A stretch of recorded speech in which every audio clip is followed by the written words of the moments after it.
Yo estaba literalmente muerto. Y mi papá dice que él me miraba o me vio la cabeza y se me miraban los ventrículos, Sí. las meninges, las formas que tiene el cerebro, que se miraban. Me hicieron la cirugía, pero no había quien se hiciese cargo de mí como responsable para que la hicieran. Acá están los agentes, no han podido abrir ese. Por Dios santo, no. Entonces había un familiar de mi tía que el señor lo puso ahí porque nosotros nunca habíamos hablado con él ni nada, pero coincidencialmente estaba ahí él. Sí.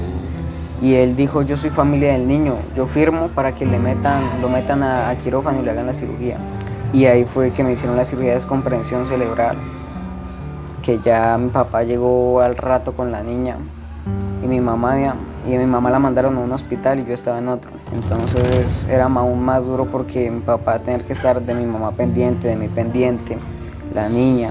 Y él dice que lo que él empezó a hacer fue invocar el nombre de Jesús y reprender con poder.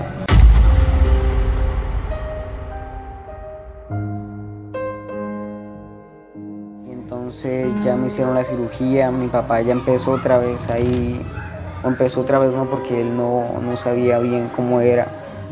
Y ya empezó este proceso como tal. Y mi papá, que era el que estuvo ahí pendiente, le dio unas peores noticias.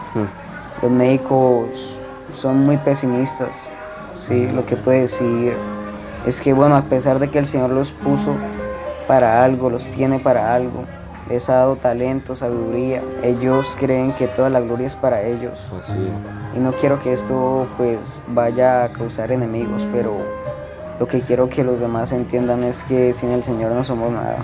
Amén, amén. Realmente sin el Señor no somos nada y lo que Dios nos permita hacer es solo para la gloria y honra de Él. Amén, amén. Y un día le dijeron a mi papá, don Mauricio, si le hacemos esta cirugía, le dijo un médico, su niño va a morir. Y si no se la hacemos, también va a morir. ¿Qué prefiere? Uy. Entonces mi papá, él lo único que hacía era ponerse a pensar y seguir creyendo quién era el Señor, porque él tenía la fe puesta en el Dios de lo imposible. Amén, amén. Y él le dijo un día a un doctor, porque el doctor fue a desanimarlo con toda. Entonces Sí. mi papá dijo, bueno doctor, hágalo, en el nombre de Jesús, hágalo. Sí. Hágalo. Y el doctor le dijo, bueno, yo aprecio su optimismo, está bien, si quiere la hacemos. Y se entró al quirófano conmigo, hizo la cirugía. Mi papá se quedó ahí en la sala de espera, pues él no dormía. Y ya al otro día salió el doctor de apellido, salió con una cara de pesimismo porque ellos tienen esa cara como que todo mal, como que si algo malo estuviera pasando. Mi papá pues apenas vio que el doctor salió, le dijo, doctor, ¿qué pasó? ¿Cómo le fue al niño? ¿Cómo salió? Y ese doctor lo quedó viendo cara a cara y le dijo, don Mauricio, yo no sé usted qué Dios tiene, a qué Dios clamó, no sé qué fue lo que usted hizo. Porque mi papá la noche antes de que yo entrara al quirófano, cuando le dijo esas palabras, mi papá le dijo, haga la cirugía, doctor, que yo sé que el Dios que yo tengo le va a usar su vida para salvarle la vida a mi hijo. Amén, amén. Y el doctor ahí fue cuando dijo, bueno, pues usted así lo quiere, pues hay que hacerlo. Y firmó, mi papá dijo que esa fue la firma más amarga que la ha podido hacer. Y entonces ya el doctor salió y lo quedó viendo a mi papá y le dijo, don Mauricio, yo no sé usted qué fue lo que hizo, qué Dios usted tiene, pero el Dios que usted tiene usó estas manos, que son las manos de un hombre pecador. Y a pesar de que son las manos de un hombre pecador que le ha fallado a Dios, su Dios usó estas manos para conservarle la vida a su hijo. Y se soltó a llorar ese hombre en medio de su orgullo, de su ego. Y empezó a llorar y a llorar y a llorar. Y mi papá estaba ahí con un pastor y entonces lo que ellos hicieron fue imponerle las manos encima al doctor y orar por él. Y el doctor lloraba, él no daba la cara porque a ellos no les gusta que los vean llorando. Él agachaba la cabeza y se le salían las lágrimas. Sí. Es lo que mi papá nos cuenta porque pues como te digo yo estaba en coma, estaba inconsciente, claro, yo duré 20 días en UCI, 10 en coma, me alimentaban por sondas. Exacto. Una vez abren los ojos. Fue algo muy tremendo porque yo abrí los ojos y miraba muy, muy borroso. O sea, como cuando uno se despierta a la madrugada, hacía las carreras que a uno le arden las vistas y no Entre puede. mareado. Exacto. y así muy distorsionado escuchaba a las personas. Vi a unas personas también aquí a los lados, no las alcanzaba a ver bien, miraba unas figuras borrosas. Y ya al rato vi a mi papá. Ya después lo pude reconociendo y él estaba ahí a un lado de la cama, lo pude ver a él. Y en ese momento yo no sabía ni qué pensar porque yo no me sentía ahí, era muy raro porque yo no sentía los brazos, no sentía las piernas, yo esto no lo podía hacer. No podía mover la cabeza, estaba entubado y conectado a cantidad de aparatos, de mangueras para estarme monitoreando. Y los médicos decían de que yo no iba a poder hablar, no iba a poder caminar, no iba a poder comer, no iba a poder ver, iba a quedar totalmente vegetal de por vida.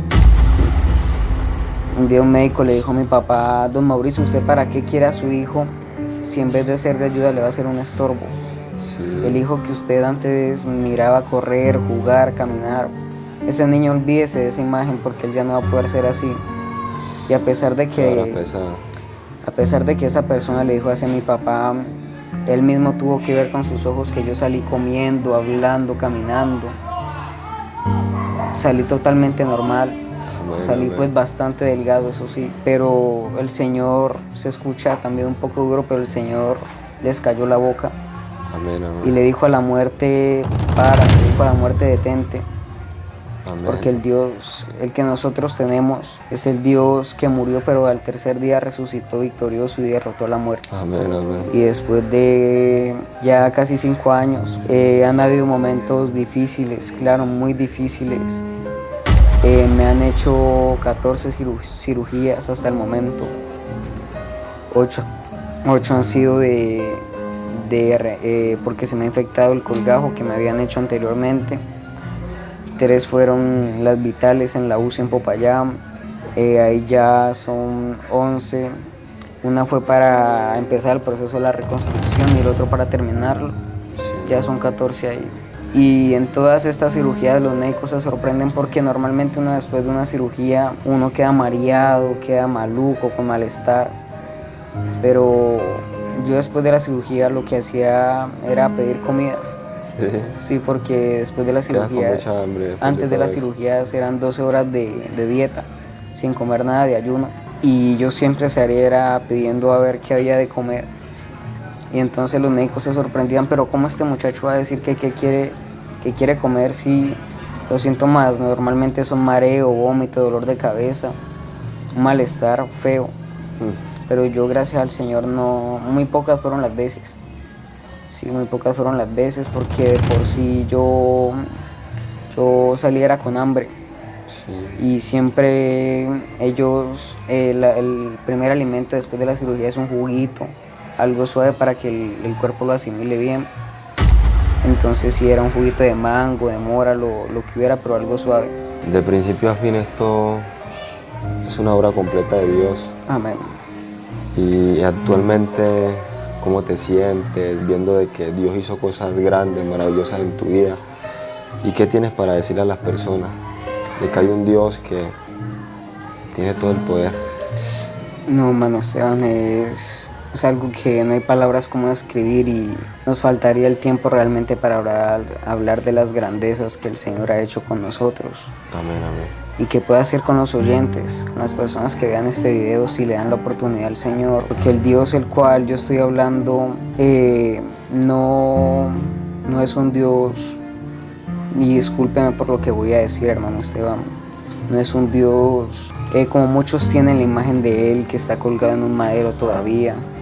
No es un Dios sencillo, no es un Dios de madera, no es un Dios de metal, no es un Dios de plata. Este Dios es el único y sabio Dios que todavía vive. Amén, amén. Y este Dios es el Dios de ayer, de hoy y será el Dios por los siglos. También una experiencia que quisiera contar fue que antes de la pandemia estaba programado para una cirugía, ya que aquí en la frente tenía un pedazo de cráneo que no me dejaba cicatrizar. Y me iban a llevar a quirófano para hacerla. Y una semanita después de haberme dicho eso, empezó la cuarentena. Y pues todo cerrado, la gente confinada. Y no quedó más sino confiar en Dios. Amén. Y empecé a orar por ese propósito. Mi papá hacía las curaciones. Me lavaba con un jabón especial, me echaban cremas, me tapaban la herida porque estaba abierta. Y siempre antes de la curación orábamos, después le damos gracias al Señor.